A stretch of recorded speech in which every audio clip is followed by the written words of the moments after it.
jewe ahosi sekwito no tuhamindo benitome. Uveme mikade onagbe Maria na tuhamindo benitome.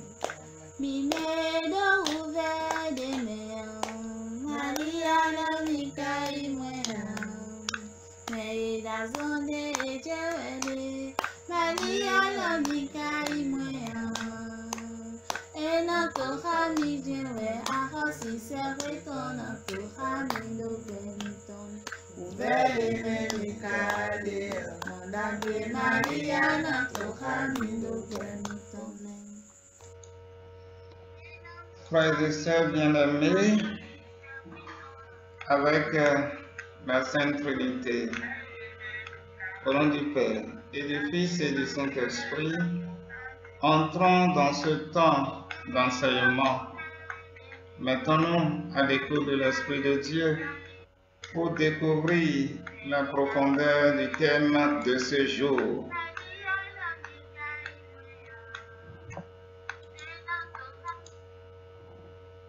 Pour découvrir la profondeur du thème de ce jour.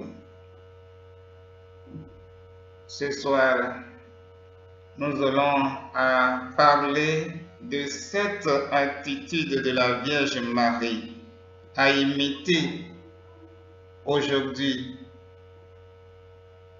et toujours. Oui, cette attitude de la Vierge Marie à imiter aujourd'hui et toujours. Cette attitude essentielle qui fera de nous d'authentiques chrétiens. Puissions-nous, à l'école de Marie, acquérir la disponibilité au mystère de Dieu.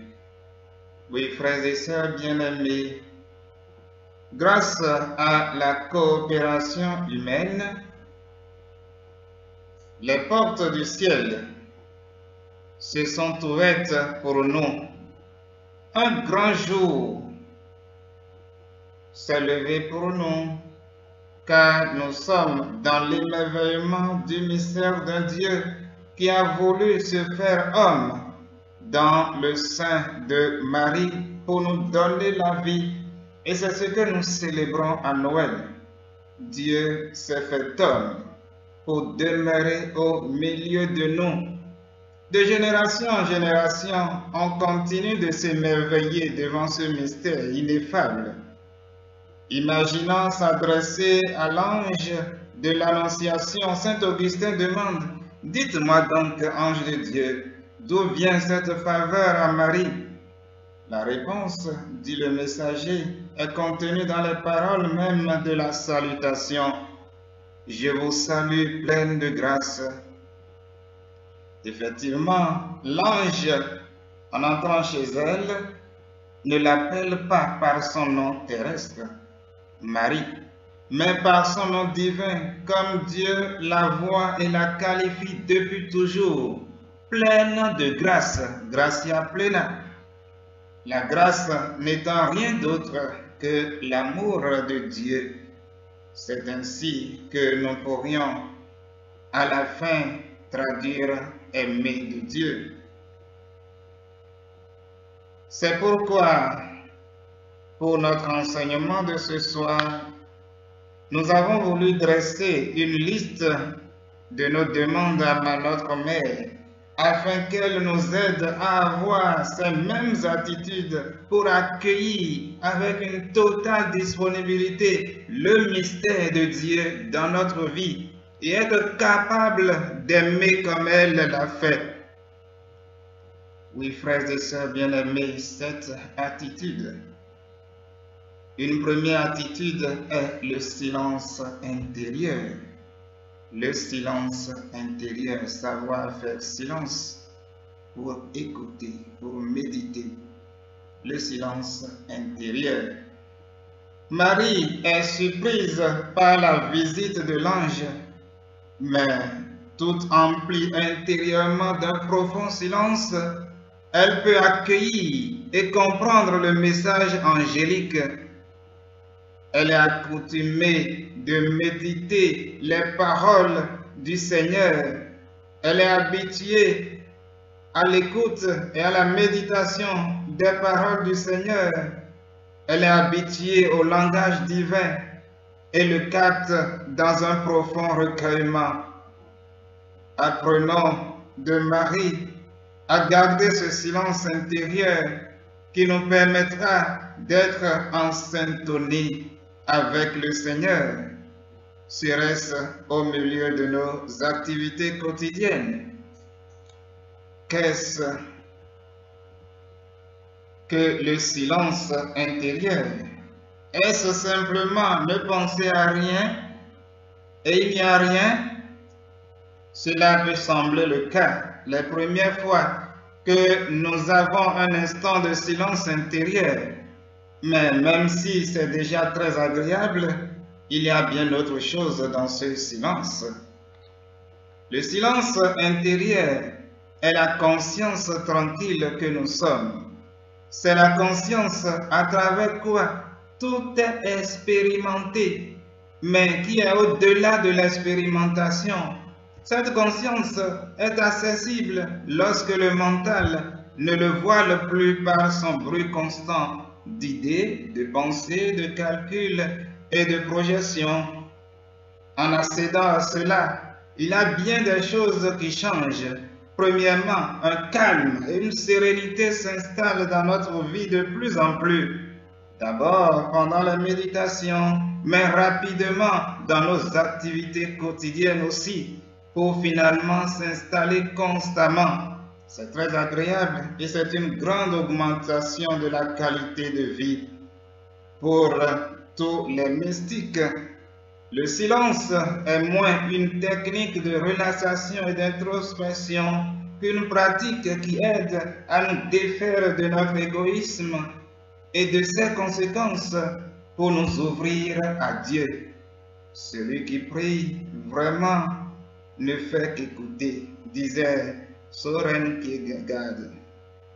La pratique spirituelle du silence aide à conquérir la pureté du cœur, la sérénité intérieure et l'honnêteté, affirme Anselm Grün, moine bénédictin de l'abbaye de Münster, Schosach, en Allemagne. Thomas Kittins aimait dire avec humour que le silence est le langage de Dieu. Et tout le reste n'est que mauvaise traduction.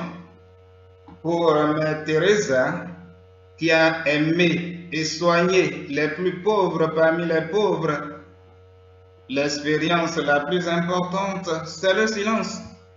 Nous avons besoin de découvrir Dieu. Et Dieu ne peut pas être trouvé dans le vacarme et l'agitation. Dieu est l'ami du silence, écrit-elle. Et elle ajoute, toutes paroles sont inutiles si elles ne proviennent pas de l'âme. Les paroles qui ne donnent pas la lumière du Christ augmentent les ténèbres. Faire silence ne veut pas dire seulement qu'on cesse de parler. Il faut comprendre ce qui occupe le mental. Pour cela, nous devons pratiquer le sacrifice du silence. Et cette disposition facilite l'écoute attentive. Apprenons de Marie à garder ce silence intérieur qui nous permettra d'être en syntonie avec le Seigneur, serait-ce au milieu de nos activités quotidiennes. Une deuxième attitude à cultiver et à demander à Marie de nous aider à développer est l'écoute attentive. Deuxième attitude, donc, l'écoute attentive. Respectueusement, Marie écoute l'ange. Elle ne pense pas à elle-même, ni à ce qu'elle doit faire, ni à ce qu'elle va devoir laisser pour être la mère de Jésus. Elle se tient disponible, écoute, elle se laisse toucher par les paroles et elle les médite dans son cœur. Sans une bonne capacité d'écoute, on n'apprend rien, puisqu'on reste sur ses positions, sur ses propres idées. Cette incapacité à se mettre à la place de l'interlocuteur, à ce qu'il veut exprimer, entraîne de nombreux échanges inutiles qui n'aboutissent à rien de constructif. Je le répète, cette incapacité à se mettre à la place de l'interlocuteur, à ce qu'il veut exprimer, entraîne de nombreux échanges inutiles qui n'aboutissent à rien de constructif. Pour découvrir votre carte intérieure et savoir si vous écoutez, c'est très simple, observez. Vous n'écoutez pas si vous réagissez dans votre tête ou en répliquant. Là, je ne suis pas d'accord. Là, je suis d'accord. En n'essayant pas d'écouter ce qu'essaye de transmettre l'interlocuteur avec sa propre carte intérieure, sa façon à lui de se représenter les choses. Si vous imposez directement votre façon de faire ou votre façon de voir les choses sans laisser l'autre s'exprimer, là non plus, vous n'écoutez pas. Mais vous écoutez si vous vous imprégnez par ce qui est dit sans réaction. Cela ne veut pas dire adhérer aveuglément, mais avoir l'ouverture pour comprendre ce que veut exprimer notre interlocuteur. N'oubliez pas que les mots ne sont pas des étiquettes et que ce qui est derrière l'étiquette n'aura pas la même représentation chez soi que chez une autre personne. On croit parfois avoir saisi en faisant fausse route. Si vous avez l'occasion de découvrir une nouvelle culture, cela sera encore vrai et vous comprendrez plus facilement ce que je peux dire par là. Dans le domaine de la spiritualité, c'est encore plus vrai. En réagissant, les autres n'apprennent rien de particulier si ce n'est à renforcer leur propre carte de la libre réalité. Écouter ne veut pas seulement dire les mots, mais aussi le ton, la gestuelle. Tout est source d'information quand on sait regarder. Si vous souhaitez progresser dans un domaine, observez celui qui est plus avancé que vous dans ce domaine. Il y a là de belles leçons. Le plus important sera de se débarrasser de toutes ces idées qui vont venir faire barrage. Et comment développer cette attitude? Comment développer une écoute attentive? En renforçant bien entendu l'habitude d'être attentif et d'observer. Il n'y a pas de règle fixe. Parfois c'est très facile, parfois on s'ennuie. À chaque fois, ce sont de bonnes indications. Il se peut que pendant un certain temps, on ne saisisse pas bien. Puis à force de réécouter, d'entendre la même chose, alors un déclic se produit et tout devient plus clair. Quand le mental réagit, c'est une bonne indication qu'il y a un nœud. On peut ensuite élargir cela à de nombreuses situations. Cela rejoint la notion de pleine conscience, c'est-à-dire de voir les choses telles qu'elles sont sans rien ajouter. Oui, frères et sœurs, apprenons de Marie à écouter Dieu dans le silence, au milieu des circonstances concrètes de notre vie, et demandons-lui de nous aider à garder notre cœur ouvert à sa parole. Dieu nous parle à travers tout, à travers sa parole, la Bible, mais à travers aussi les événements de la vie. Et qui sait écouter, eh bien sait percevoir le vrai sens des choses, le vrai sens des réalités. Et nous avons besoin de cette attitude intérieure d'écoute en nous débarrassant de nos égoïsmes, de notre orgueil, de nos manières de voir pour laisser l'Esprit Saint nous percevoir ce que Dieu veut nous dire à travers chaque événement de notre vie, chaque situation de notre vie, partout où nous passons. Demandons à Marie de nous apprendre à écouter Dieu dans le silence et au milieu des circonstances concrètes de notre vie. Et demandons-lui de nous aider à garder notre cœur ouvert à sa parole. Une troisième attitude est l'accueil généreux. Après avoir écouté, Marie accueille. Les paroles portent intérieurement leurs fruits. Elles ne passent pas comme le vent, mais demeurent et prennent racine dans son cœur. En général, le terme générosité nous évoque les dons financiers. Être généreux sous-entend bien entendu apprendre à donner. Le terme générosité nous évoque les dons financiers, mais la Bible présente la générosité comme une façon profondément désintéressée et altruiste de vivre chaque domaine de sa vie. Il est possible d'être généreux avec son argent sans avoir un cœur généreux. Dans la Bible, l'exemple de la veuve qui a donné une seule piécette. Et Jésus te dit, eh bien, cette veuve a donné plus que tous les autres. Au-delà de ses finances, il y a beaucoup d'autres moyens d'exprimer la générosité. La Bible nous encourage à être généreux dans plusieurs domaines de notre vie. L'accueil généreux selon l'Évangile, c'est recevoir les gens dans notre espace de vie, traiter des étrangers comme de la famille, et certaines de ces personnes deviendront même des amis, de vrais amis, grâce à l'accueil généreux. On risque de rencontrer des gens de Dieu qui véhiculent la grâce de Dieu dans notre vie. Mais au-delà de ce sens d'hospitalité, l'accueil généreux nous invite à nous offrir à Dieu comme un sacrifice. Cette expression résonne de manière étrange à nos oreilles. S'agirait-il de se sacrifier pour Dieu? Non, bien sûr, c'est le Christ qui s'est sacrifié pour nous.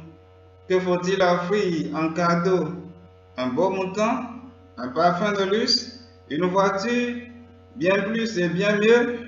Nous-mêmes.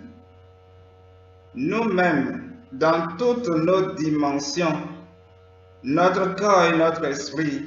Notre corps ne veut pas dire nos cellules, notre ADN, notre chair. Il s'agit plutôt de ce qui est visible, concret, en relation avec l'extérieur. C'est nos mains dans ce qu'elles font, nos yeux dans le regard qu'ils portent, nos pieds avec les directions que nous empruntons, notre bouche et nos paroles, nos oreilles et l'attention que nous apportons aux autres.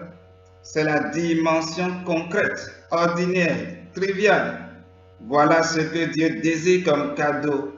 Une vie quotidienne qui lui fasse honneur. C'est ça le culte authentique, dit Paul. Un culte qui s'exprime de manière particulière dans nos rassemblements communautaires, mais qui doit surtout se vivre au quotidien, chaque jour, chaque heure. Des gestes d'amour, des paroles vraies et justes, un regard bienveillant. Voilà la meilleure manière d'exprimer à Dieu notre amour pour lui. L'Évangile nous proclame l'amour de Dieu. Notre réponse, c'est la gratitude, le don de nous-mêmes. La générosité est incontournable dans la vie chrétienne. Parce que Dieu a été généreux envers nous, sa générosité est notre raison d'être, la source et le modèle de notre vie nouvelle. Tous, nous sommes concernés par cet appel à la générosité. D'abord, dans notre attitude d'amour et de patience, de bienveillance. Ensuite, par nos ressources, offrant de nos biens, de nos talents, de notre temps et de tout ce que nous avons. Parce que Dieu nous rend, quel honneur, partenaire de son œuvre de bénédiction, partenaire de sa grâce. Oui, apprenons à vivre un accueil humble du plan de Dieu dans notre vie, que Marie nous enseigne à accepter avec amour les desseins divins et à ne pas en vouloir un autre pour notre vie.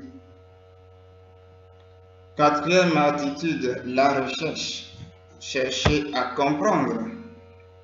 Cette attitude est celle qui conduit Marie à s'interroger sur le sens profond des paroles du messager de Dieu au moment de l'Annonciation. Comment cela va-t-il se faire puisque je ne connais pas d'homme?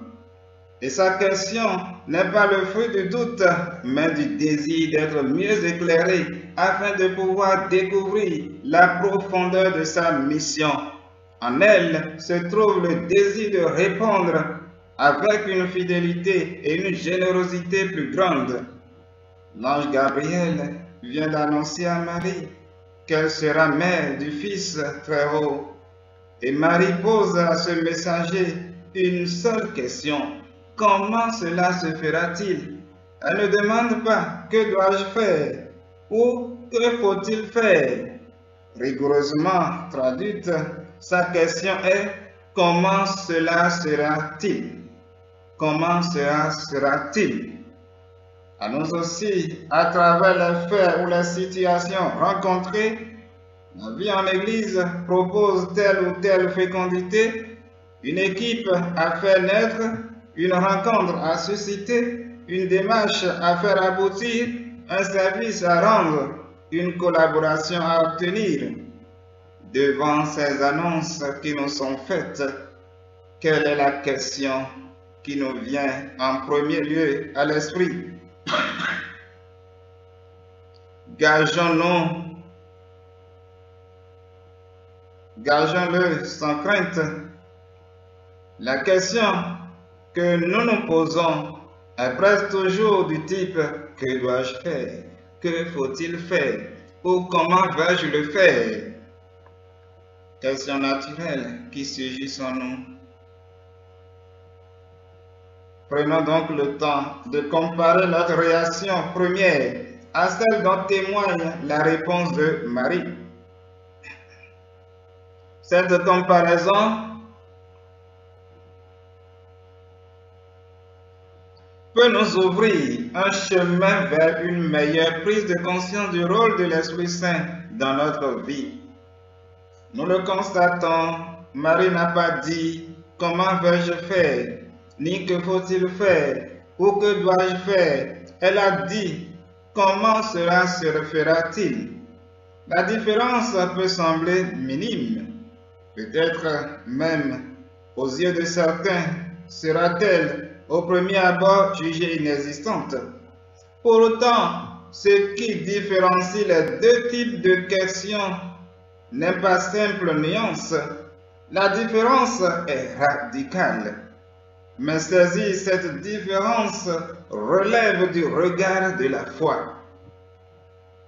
Entre comment cela se fera-t-il et comment vais-je le faire ou que dois-je faire, le regard de la foi repère en effet un véritable abîme, car le regard de la foi distingue ici deux démarches radicalement différentes. La démarche où l'homme, pour réaliser ce qui est à faire, ne compte que sur ses propres énergies, et la démarche où l'homme, tout en mobilisant toutes ses énergies dans ce qu'il fait, sait d'avance qu'il n'obtiendra de résultat qu'en se gardant sous la mouvance de l'esprit. Deux démarches différentes. Et la démarche que Marie nous apprend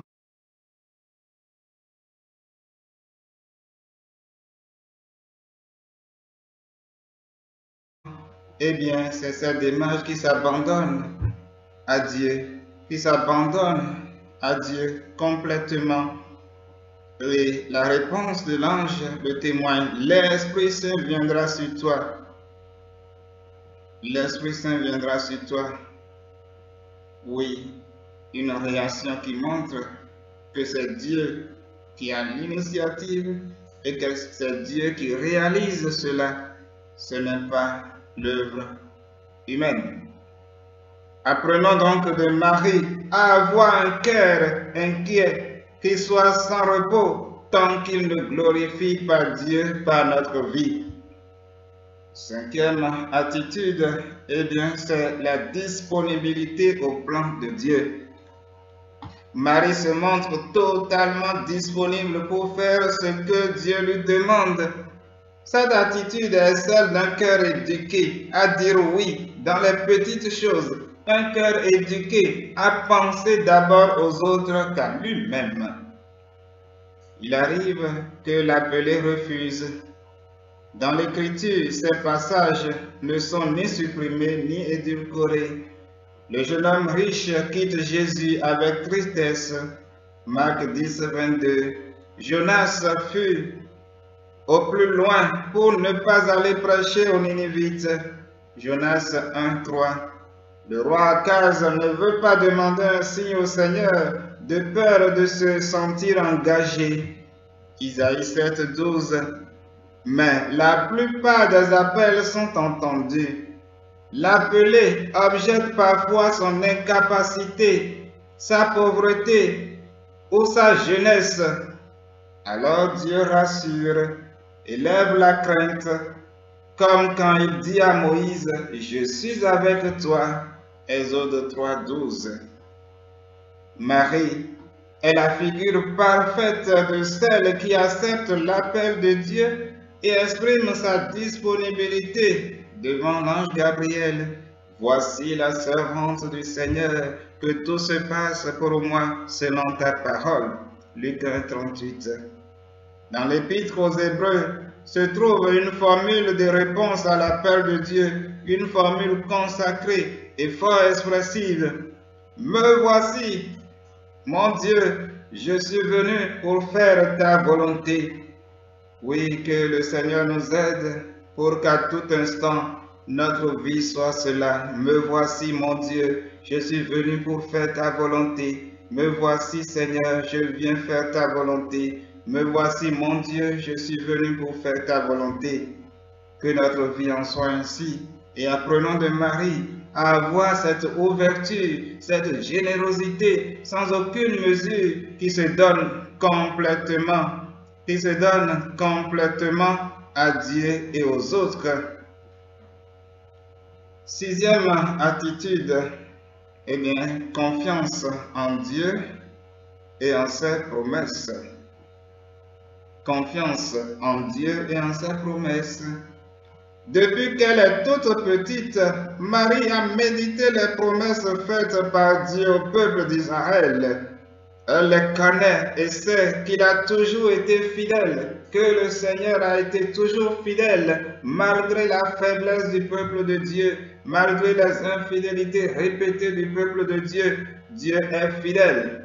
Sa confiance, la confiance de Marie n'est pas aveugle, elle est fondée sur les actions de Dieu. Elle l'a laissé être le centre de sa vie. Elle s'est ouverte à son amour.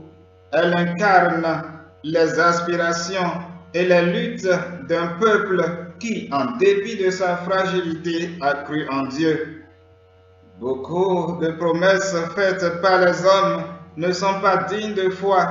Cependant, il y a encore des gens à qui nous faisons confiance. Pourquoi?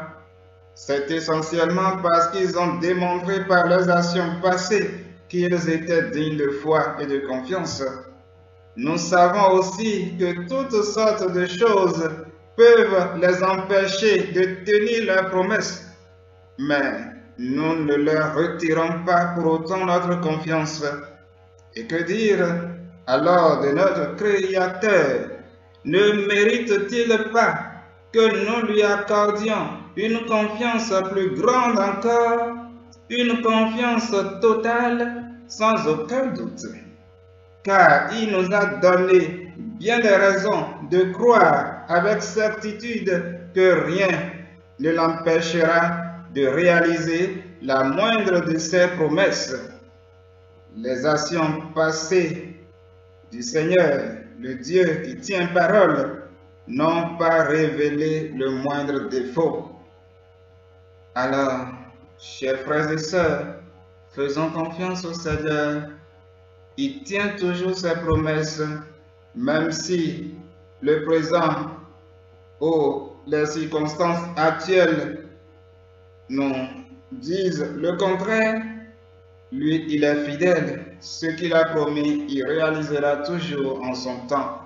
Faisons-lui confiance et apprenons de Marie à avoir confiance que Dieu tient toujours ses promesses et qu'il ne va pas faire avec nous une exception, car il est infiniment bon et fidèle.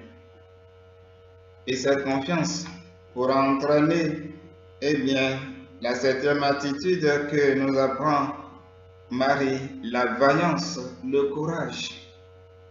Septième attitude, la vaillance.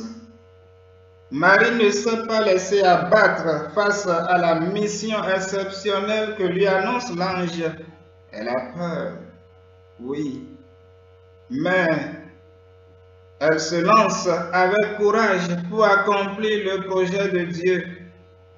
Elle est encore une enfant, mais elle a profondément confiance en la grâce de Dieu qui grossit ses petits efforts et est capable de reconnaître la valeur de son oui.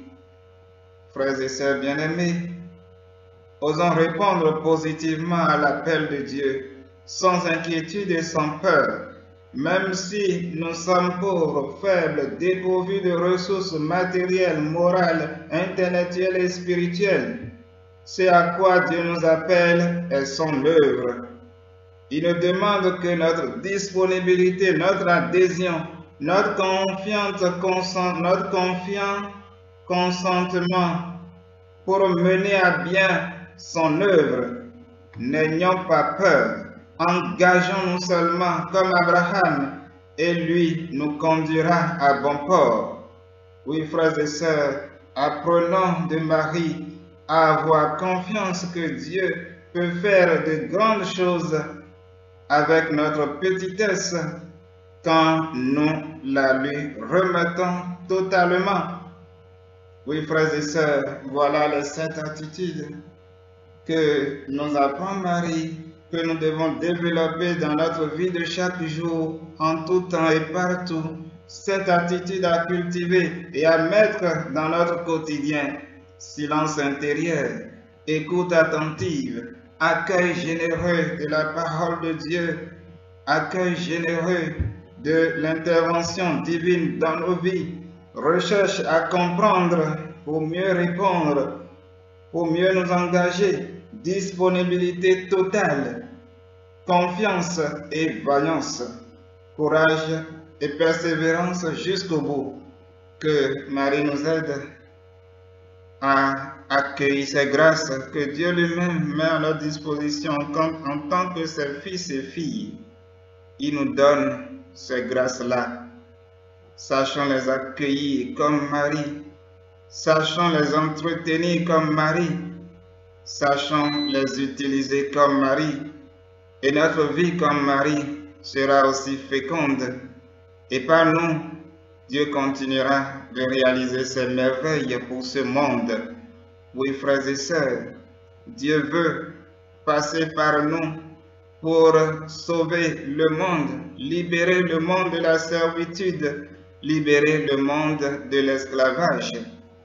Mais comment le peut-il si nous lui disons non, ou si nous hésitons, ou si nous faisons un pas en arrière, un pas en avant, 2 pas en arrière? Comment peut-il nous passer par nous pour déverser sa grâce sur ce monde? Alors, frères et sœurs, mettons-nous à l'école de Marie pour savoir dire oui à Dieu. Me voici, Seigneur, je viens faire ta volonté. Oui, frère, Seigneur, que ta volonté se réalise dans nos vies. Écoute les prières de notre Maman du ciel en notre faveur, qui intercède puissamment pour nous, pour que nous puissions nous élever au-delà